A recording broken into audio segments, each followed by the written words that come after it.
과연 기도하면 이루어지는가? 기도라는 것이 실제로 정말 작동하는가? 기도에는 변화를 일으킬 만한 능력이 있는가? 아주 오래된 질문들입니다. 이에 대해서 세상의 사람들은 기도와 우리 실존과의 관계에 대하여 무지하고 또 그래서 기도를 무시합니다. 그런데 지난 수십 년 동안 기도와 생활 사이의 그 관계에 대한 연구들이 이어져 왔는데요. 그 가운데 가장 대표적인 연구가 캘리포니아 샌프란시스코 근역의 제너럴 메디컬 센터에서 일하고 있는 심장 전문의 랜돌프 버드라는 분의 실험이 있습니다. 393명의 환자를 대상으로 기도의 효과에 대해서 한번 실험해 봤는데요. 환자들을 둘로 나눠서 A그룹과 B그룹으로 나눠서 A그룹의 201명은 기도 지원이 전혀 없는 환자들이고 B그룹의 193명은 기도 지원이 있는 사람들로 나눴습니다. 그래서 한 5명에서 7명 정도가 이 B그룹에 있는 환자들을 위해서 계속하여 기도하게 했습니다. 그런데 실험자와 피실험자, 그러니까 의사, 간호사, 환자 모두 누가 어디에 속했는지 전혀 모르는 상태에서 실험을 했는데 다만 기도하는 사람들, 기도로 지원하는 사람들에게만 환자의 병명 그리고 환자의 지금 상태, 건강에 대해서만 알려주었습니다. 실험한 지 6개월이 지나서 비교를 해보니까 두 그룹 사이에 현격한 차이가 있었다는 것이죠. 기도를 받으면서 지나온 환자들은 항생제를 필요로 하는 그 비율이 5배나 낮았고요. 폐물이 차는 폐부종이라고 하죠. 거기에 걸릴 확률이 3배나 낮았습니다. 목에 이제 인공 기도를 넣는 삽관법을 필요로 하는 경우가 그들에겐 전혀 없었고 폐렴과 또 심폐정지를 덜 겪을 수 있었고 기도를 받는 그룹이 훨씬 사망률이 낮았다는 겁니다. 이 버드 박사의 실험은 분명히 기도의 지원을 받는 환자들의 완치율이 생존율이 더 높았다는 것을 의학적으로 보여준다는 점에서 의미가 있었습니다. 우리는 이렇게 자기 자신이 아니라 다른 이를 위해 기도하는 것을 중보라고, 중보 기도라고 합니다. 근데 그것은 나에게서 비롯되는 기도가 아니라 중보는 하나님의 사랑으로부터 비롯되어서 내가 그 대상을 하나님의 사랑의 마음과 손길로 바라보고 돌보면서 기도하는 것입니다. 그래서 중보에는 정말 놀랍도록 많은 일들이 일어납니다. 그런데 조금 전에 살펴봤던 의학적인 연구가 중보 기도의 능력을 객관적으로 수치적으로 증명하고 그래서 우리로 하여금 더 중보 기도하게 하는 근거가 되는 것은 아니지요.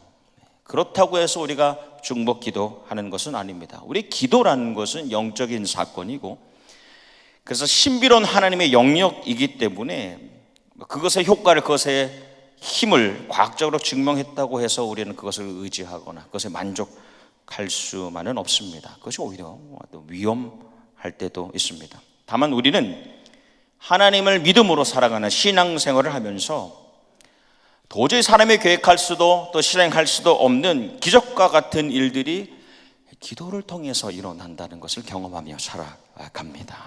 하나님과 나 사이의 관계가 견고해지고 또 기도를 통하여서 또 중보를 통하여 사람과 사람 사이의 관계가 더 친밀해지는 것을 경험하게 됩니다. 하나님을 향한 기도 또 이 중보 기도의 능력은 기도를 하는 만큼 경험되는 것만큼 성장이 일어납니다. 기도는 할수록 능력을 경험하고 그 능력을 경험해야지만 신앙이 성장합니다. 반면에 상대를 향한 하나님의 마음을 소유하고 그 생명을 위해서 기도하지 않는 이들에게는 기도의 능력이 경험되지 않습니다. 기도의 능력이 경험되지 않으면 신앙의 성장을 이루지 못합니다. 신앙이 정체되거나 지연되지요.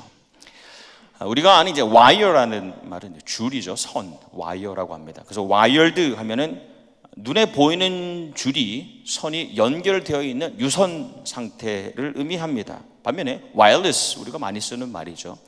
와이어리스는 눈에 보이는 줄과 선이 없지만 이어져 있는 무선 상태입니다. 그래서 우리는 실제로 눈에 보이지 않는 이 줄과 선이 우리로 하여금 서로 연결될 수 있도록 하는 겁니다. 그게 와이어리스이지 않습니까? 우리가 와이어리스를 커넥하면 눈에 보이지는 않지만 뭔가 연결되었음을 알게 됩니다. 우리가 가지고 있는 폰도 수신기 단말기에 이 와이어리스이지만 정확하게 그 주파수가 맞게 되었을 때 내게 메시지가 오잖아요. 또 우리가 그 와이어리스를 통해서 서로 메시지를 나누게 됩니다. 하물며 하나님께서 내 심령에 보내주시는 메시지, 또 나아가서 내가 다른 이들을 위하여 하나님께 올려드릴 이 중보, 기도, 이 메시지는 눈에 보이진 않지만, 비록 가시적인 눈에 보이는 것은 아니지만 강력한 능력을 가지고 있습니다. 근데 현대인들은 와이어리스는 더 의지하는데 영적인, 보이지 않는 영적인 능력은 의지하지 않는 모습을 보입니다. 그래서 그 능력은 죽어가는 사람을 살리기도 하고 아픈 사람을 고치기도 합니다. 슬픈 사람을 그치게 하기도 하고 무너지는 것들을 세우기도 합니다. 중보 기도는 우리의 삶에 하나님의 뜻, 그 역사하심을 드러내는 도구가 됩니다. 아브라함이 하나님의 약속, 복덩이 약속을 듣죠. 그리고 순종하고 우상의 땅 우르를 떠날 때에 조카도 롯도 함께 그것을 떠나 나옵니다. 근데 이제 정착하면서 아브라함과 롯의 목자들이 서로 땅을 두고 다투게 되지요. 근데 아브라함이 양보합니다. 그래서 먼저 롯이 자기가 보기에 좋은, 자기가 살기 좋은 땅을 선택해서 가는데 그것이 소돔과 고모라이지요. 그리고 난 다음에 아브라함이 하나님께서 정해주신 땅 헤브론에 살아갑니다. 그러면서 그는 거기서 제사를 드리면서 시작합니다. 근데 소돔과 고모라 그리고 다른 세 지역에 있었던 5명의 왕들이 엘람과 고임과 시늘과 엘라살이라는 지역의 4개의 왕들과 전쟁이 일어납니다. 그래서 5왕과 4왕이 다투게 되는데 그때 롯이 포로로 잡혀가게 되지요. 근데 아브라함이 자기 집에서 훈련받았던 318명의 사람을 데리고 가서 롯을 구출해냅니다. 롯과 가족과 친족과 재물을 다 찾아가지고 옵니다. 근데 그 다음 장면이 롯이 다시 소돔으로 돌아갑니다. 자기가 보기에 살기에 좋은 땅으로 돌아가서 소돔에 삽니다. 그러니까 우상의 땅을 우르를 이미 나왔음에도 불구하고 이 유혹과 시험, 타락의 땅으로 다시 돌아가는 모습을 보여주지요. 그때 하나님께서 2 천사와 함께 사람의 모습을 띠고 아브라함에게 다가오시는데 아브라함이 보면 달려가서 엎드리고 극진히 영접을 합니다. 여러분이 복덩이들은, 복의 사람들은 대접을 잘합니다.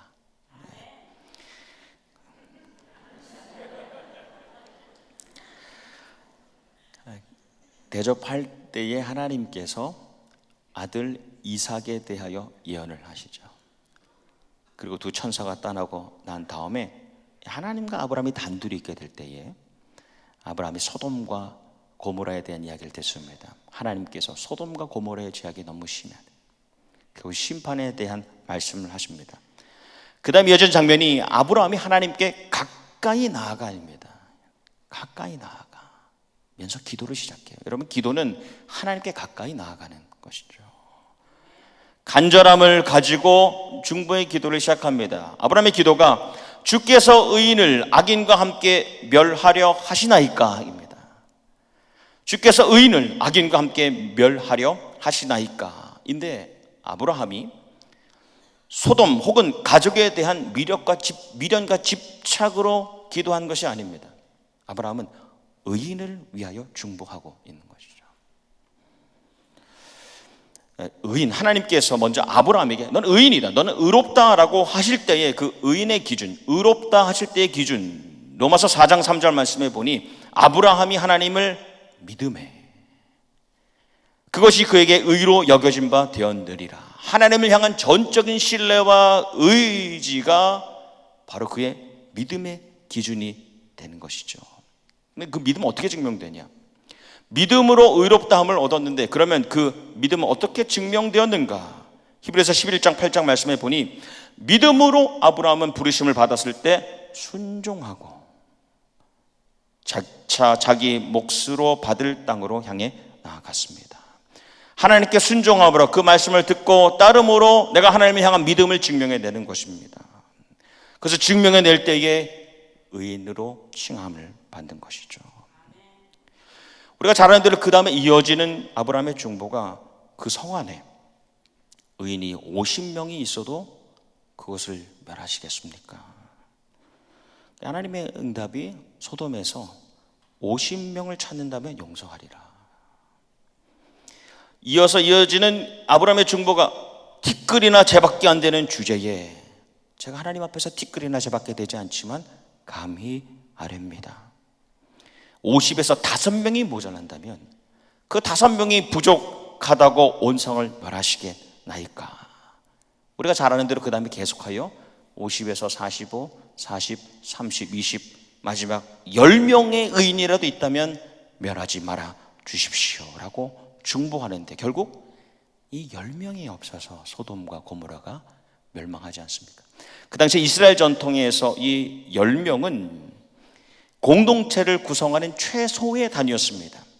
거룩한 사람들의 모임, 거룩한 공동체를 이뤄갈 수 있는 최소의 단위가 10명이었습니다. 그것을 이루지 못한다는 것이죠. 역으로 말하면 10명이라도 의인이 있다면 그 의인들의 거룩한 공동체로 인하여서 그 도시가 살아날 수 있다는 것이죠. 여러분의 교회에 하나님 보시기에 하나님의 말씀에 순종하고 그 의로움을 이루어내고 그 말씀을 따라 사는 의인들이 10명이 넘는다면 하나님이 공동체를 이어가게 하실 것이고 이 도시를 살려주실 줄 믿습니다. 의인은요, 떠나라 하실 때에 아무리 좋아도, 아무리 살기 좋고 보기 좋아도 하나님의 말씀에 순종하여 믿음으로 따라서 일어나는 사람들이 의인이죠. 근데 악인은 떠나라 하실 때에 소돔이 망하니 떠나라 해도 내가 보기에 거기에 좋고 내가 보기에 살기 좋으니 불순종하여 앉아 있는 사람입니다. 그러니 결국 멸망하게 되는 것입니다. 근데 하나님의 사자가 롯에게 와서 너와 또 너 외에 다른 식구들, 아들들, 딸들, 딸린 가족들도 빨리 소돔 밖으로 데리고 나가라라고 하시는데 말씀해 보니 사윗감들은 두 딸의 약혼자들이죠. 사윗감들은 그것을 농담으로 들었다. 의인 되지 못하고 하나님의 말씀을 듣긴 들어도 심령으로 듣지 못하고 따르지 못하기 때문에 그것 소돔과 함께 멸망당합니다. 우리가 잘 알듯이 소돔과 고모라의 하늘에서 유황과 불로 소나기처럼 떨어질 때에 롯과 아내와 두 딸이 떠나 나오는데 바로 직전에 하나님의 사자가 알려준 것이 절대로 돌아보지 말아라 했는데 롯의 아내는 뒤를 돌아보아 그 말씀을 순종하지 않음으로 인하여 소금 기둥이 되죠. 의인인 것처럼 보였지만 의인 되지 못했던 겁니다. 오늘 함께 나눌 말씀 가운데 하나님께서 그 지역의 성을 멸하실 때에 소돔과 고모라를 멸하실 때 아브라함을 생각하사 롯을 그 엎으시는 중에 내보내셨더라 입니다. 하나님께서는 최소한의 의인의 수를 통하여 세울 수 있는 거룩한 공동체, 그 거룩한 공동체를 아예 만들지 못하는 그곳의 생명을 다 전멸하실 수도 있으셨지만 의인 몇 사람 영적 소수를 위해서 끝까지 중보했던 그 아브라함의 기도를 기억하시고 의인을 위하여 중보했던 그 아브라함의 기도를 받으시고 그 롯에게 사자를 보내셔서 롯을 구해내신 것입니다. 그래서 이날 롯은 삼촌 아브라함 덕에 구원받은 것이 아니라 의인을 위해서 끝까지 하나님께 중보했던 그 사람이 자기 삼촌 아브라함이었던 것이죠. 아무리 좋은 부모가 있어도 아버지가 어머니가 기도하지 않고 또 내가 그 기도를 받는 자녀가 불순종하고 떠나지 않고 악인으로 머물기를 고집하면 구원과는 상관이 없습니다. 의인된 하나님의 말씀에 순종하는 부모가 기도할 때에 하나님의 사자를 자녀들에게 보내주시는 것이죠. 그리고 그 사자를 받아들이고 순종하고 일어날 때에 구원을 받게 되는 겁니다. 가족인 친척이 아니더라도 내 삶의 영역에 나를 향한 신앙의 중보자들, 나를 위하여 하나님의 사랑의 마음을 품고 기도하는 기도자들이 살아있어서 나로 하여금 의로운 길을 선택하게 한다면 구원의 역사는 이루어지는 것이죠. 야고보서 5장 16절의 말씀을 보면 병 낫기를 위하여, 질병이 낫기를 위하여 서로 기도하라. 의인의 간구는 역사하는 힘이 큽니다. 의인의 간구는 반드시 역사하는 능력이 있습니다. 믿음의 기도로 병자가 살아납니다. 모세가 하나님의 말씀 십계명을 받으러 올라갈 때에 시내산에 있는데, 여러분, 하나님의 백성은 언제부터 하나님의 선민이 되었느냐? 하나님의 말씀을 받으면서 선민이 됩니다. 모세는 그 율법 십계명과 많은 하나님의 말씀들을 받기 위해서 올라가 있는데 이스라엘 백성들은 금송아지를 섬기지 않습니까? 하나님께서 진노하시고 내가 진멸하겠다, 다 없애겠다 말씀하실 때 모세는 중보하죠. 어디까지 중보하냐? 주의 책에서 내 이름을 지워주소서 라고 중보할 때에 하나님께서 그 기도를 들어주십니다. 나의 영원한 생명까지도 포기할 수 있을 정도로 그 민족을 사랑하고 그 민족을 위해 기도한 겁니다. 그때 하나님께서 그 민족을 다시 용서하시고, 물론 보응은 있지만 인도해 내십니다. 주의 책에서, 주의 기록된 책에서 내 이름을 지어주십시오라는 것은 사실은 내 마음대로 되는 것이 아닙니다. 그래서 온전하신 하나님의, 기록하고 지우는 것은 하나님의 주권입니다. 하지만 그토록 민족을 하나님의 사랑으로 바라보고 기도했기 때문에 그 민족이 모세의 중보 기도로 다시 살아가게 되지 않습니까? 마태복음 15장 말씀에 보면 예수님께서 두로와 시돈 지방으로 가십니다. 거기서 한 여인을 만나게 되는데, 만나고 싶어서 가신 것도 아니고 만나려고 작정하신 것도 아닌데 이 수로보니게 가난한 여인이 뒤에서 소리를 지릅니다. 다윗의 자손이신 주님, 다윗의 자손이여 나를 불쌍히 여겨주십시오. 나를 불쌍히 여겨주십시오. 근데 사실 알고 보니까 이 여인을 위한 간구가 아니에요. 나를 불쌍히 여기시옵소서가 아니라 사실은 내 딸이 귀신에 들어서 너무너무 괴로워하고 있습니다. 그 딸을 위하여 중보합니다.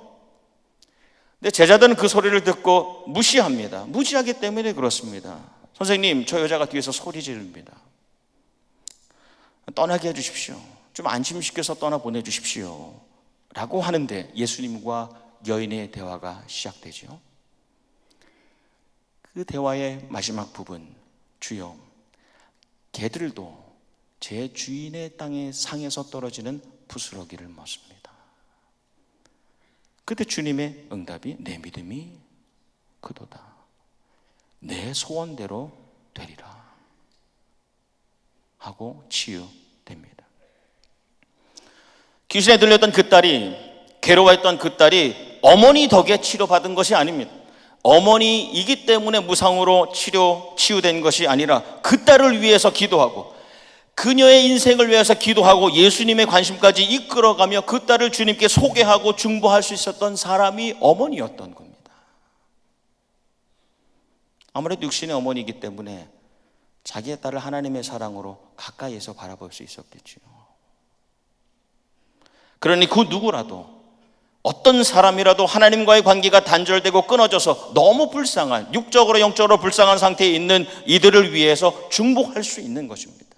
주님의 마음을 품고 주님의 손길로 살피고 다시 그분께로 그를 연결시켜서 치유하고 회복할 수 있게 하는 중보, 그 기도의 사역을 누구라도 감당할 수 있는 것입니다. 하물며 육신의 부모인 육신의 아버지인 어머니가 자녀들을 위한 중보의 사역을 감당하지 않는다.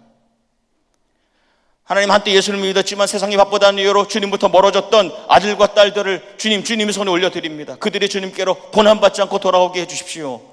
그가 우리의 자녀들이 질병의 고통 가운데 있습니다. 불쌍히 여겨 주십시오. 저를 불쌍히 여겨 주시듯이 그녀를 불쌍히 여겨 주십시오. 기도의 사역을 감당하는 것이 마땅하지 않겠습니까? 주님과 끊어져 있던 그들의 생명줄을, 영적인 탯줄을 이어서 살아나게 하는 것입니다. 오직 예수님만이 하나님과 죄인 되었던 나를 새롭게 그리고 영원히 이어주시는, 그 구원에 이르게 하시는 중재자, 미디에이터가 되십니다. 오직 예수님만이 그러십니다. 그리고 우리는 그것을 깨닫지 못하는 이들에게 그 주님을, 그 예수님을 연결하는 중보의 사명, 인터세션의 사명을 감당하도록 부르심을 받았습니다. 사도 바울의 유언과 같은 디모데전서 2장 말씀에, 그러므로 나는 무엇보다 먼저 모든 사람을 위해서 하나님께 간구와 기도와 중보 기도와 감사 기도를 드리라고 그대에게 권합니다. 사도 바울이 동역자이자 후계자이자 영적인 아들이고 제자인 디모데를 향하여 그대는 모든 이들을 위하여, 모든 성도를 위하여, 하나님의 사람들을 위하여 간구와 기도와 중보 기도와, 다른 분이 도고라고 하는데 그 중보와 감사 기도를 드리라고 그대에게 권합니다. 전도자들은, 여러분, 전도하는 분들은 자기 혼자 나아갈 수 없습니다. 여러 주변의 중보자들로 그들이 기도함으로 인하여서 복음을 들고 다음 대에 나아가서 전할 수 있습니다. 사역자들 역시 혼자 절대로 사역하지 않습니다. 주변의 중보자들로 인하여 그 사명을 완수할 수 있는 것이죠. 설교자가 단에 혼자 사는 것이 아니라 수많은 중보자들로 인하여서 사람의 말이 아닌 하나님의 말씀을 온전히 전할 능력을, 그 담대함을 얻게 되는 것입니다.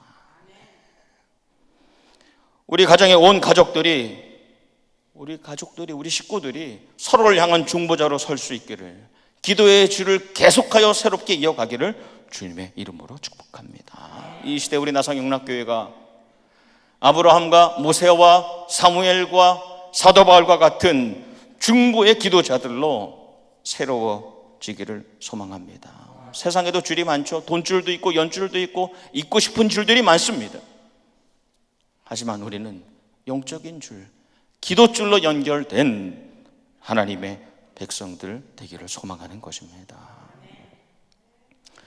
아일랜드에 한 청년이 있었는데 결혼식을 앞둔 전날 밤에 약혼녀가 익사를 했습니다.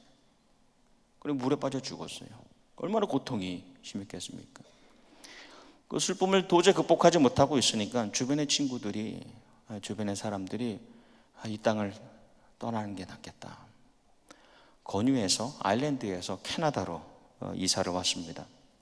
근데 이사 오자마자 그 아픔과 슬픔이 떠나기도 전에 고향에 있는 어머니가 중풍에 걸려서 고통받고 있다는 소식을 들었습니다.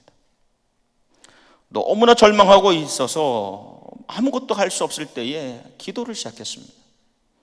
주님, 어머니 고쳐주세요. 주님, 어머니 고쳐주시면 제가 주님 위해 살겠습니다. 어머니를 위한 중보 기도 가운데 하나님께서 마음을 주시는데 위로가 다가오고 평안을 주십니다. 그래서 글로 썼는데 영어로 What a friend we have in Jesus입니다. What a friend we have in Jesus. 죄짐 맡은 우리 구주. 죄짐 맡은 우리 구주, 어찌 좋은 친구인지, 걱정 근심 무거운 짐 우리 주께 맡기세. 주께 고함 없는 고로 복을 얻지 못하네. 사람들이 어찌하여 아랠 줄을 모를까. 계속하여 기도하는 가운데 어머니의 소식을 듣게 됩니다. 어머니 완치되었다. 이 청년이 조셉 스크린 분인데요, 그 후에 삶이 완전히 바뀝니다. 그래서 수많은 사람들을 위해 기도하고 수많은 사람들을 살리는 사역을 감당합니다. 위대한 박예자.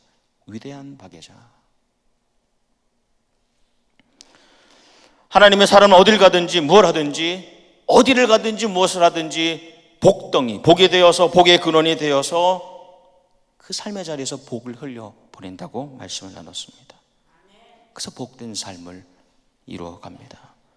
그뿐 아니라 하나님의 사람은 비록 떨어져 있어도, 물리적으로 지리적으로 거리가 떨어져 있어도 중보의 기도를 통하여, 그 기도줄을 통하여 사랑하는 가족은 물론 함께 살아가는 사람들, 또 공동체들을 살려내고 그들을 일으킵니다. 복된 내가, 복된 우리가 엮어가고 이어가는 중보의 기도.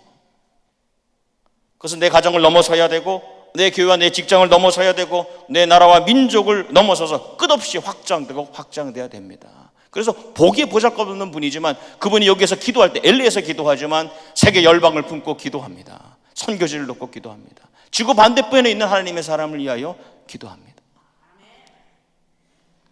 이기적인 세상이라고 합니다. 가족마저도 단절됩니다. 교우라 해도요, 얼마나 벽이 있습니까? 새로운 해 하나님과 사람을 잇고 사람과 사람을 기도로 이어가는 강력한 기도 줄로 서로 연결되는 하루하루가 되기를 주님 이름으로 축복합니다. 함께 살아내고 살려내는 그 시대의 중보자로, 기도줄로 서시기를 주님의 이름으로 축원합니다. 아멘. 기도하겠습니다. 주님, 이 시대에 우리가 의로운 말씀의 사람, 진정한 믿음의 사람이요, 다른 의로운 이들을 세우는 중보자로, 기도줄로 사랑하는 자녀들과 부모님들과 내 주변에 있는 이들뿐 아니라 내 기억 속에 남아있는 모든 하나님의 사람들을 살리고 세워가는 기도의 줄로 살아가게 하여 주시옵소서. 예수님 이름 받들어 기도합니다. 아멘.